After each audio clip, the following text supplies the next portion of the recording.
ಒಂದು ನಿಮಿಷ ಬ್ರದರ್, ಯಾರಾದರೂ ಬಂಡವಾಳ ಹಾಕಂತವ್ರು ಬಂದರೆ ಇವರು ಮಂತ್ರಿಗಳು ಅಲ್ಲೆಲ್ಲೋ ಯಾವುದೋ ಬೇರೆ ರಾಜ್ಯಗಳಲ್ಲಿ ಕೊಡ್ತಕ್ಕಂಥ ಸಬ್ಸಿಡಿ ಸ್ಕೀಮ್ಗಳು, ಇನ್ಫ್ರಾಸ್ಟ್ರಕ್ಚರ್ಸ್ ಯಾವ ರೀತಿ ಬಿಲ್ಡಪ್ ಮಾಡ್ತಾರೆ ಅದ್ರ ಬಗ್ಗೆ ಹೇಳಿದರೆ ಅವ್ರ ಗಮನಕ್ಕೆ ತಂದರೆ, ನನಗಿದೇನು ಹೇಳಕ್ಕೆ ಯಾಕೆ ಬಂದಿದ್ದೀರಿ, ಹೋಗಿ ಅಲ್ಲೇ ಮಾಡ್ಕೊಳ್ಳಿ, ನಿಮ್ನ ಯಾರು ಕರೆದಿರೋದು, ಈ ರೀತಿ ಮಾತಾಡಿದಾಗ ಯಾರು ಬರ್ತಾರೆ?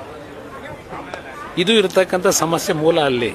ಅಂದ್ರೆ ನೀವು ಇವತ್ತು ಕರ್ನಾಟಕ ರಾಜ್ಯ ಬಂಡವಾಳ ಹೂಡ್ತಕ್ಕಂಥವ್ರಿಗಿರ್ಬೋದು, ಪ್ರತಿಯೊಂದು ವಿಷಯದಲ್ಲೂ ಅತ್ಯಂತ ಸಂಪದ್ಭರಿತವಾಗಿರತಕ್ಕಂಥ ರಾಜ್ಯ ಇದು.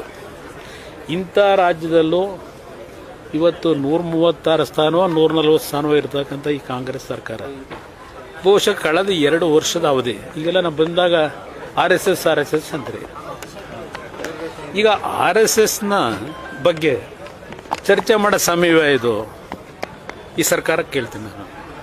ಇವತ್ತು ಹಲವಾರು ಸಮಸ್ಯೆಗಳನ್ನು ನಾವು ಇಟ್ಕೊಂಡು ಇವತ್ತು ಯಾವುದೋ ಸಂಘಟನೆ ಬಗ್ಗೆ ನೀವು ಚರ್ಚೆ ಮಾಡೋದ್ರಿಂದ ಜನತೆಗೇನು ಸಿಗುತ್ತೆ?